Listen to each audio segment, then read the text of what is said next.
海斗、お母さんあんま良くないんだ。なんか見えてるんやないの。でも京子の母さんって豊神様やろ。しないよ。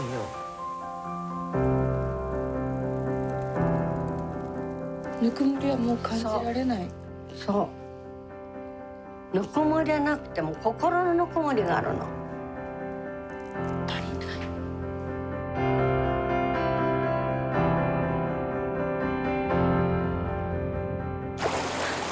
あんたまた服のまま海に入ったやつね。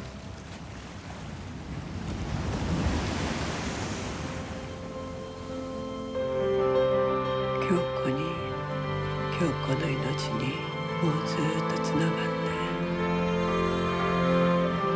神様がいるとこ知ってるからね。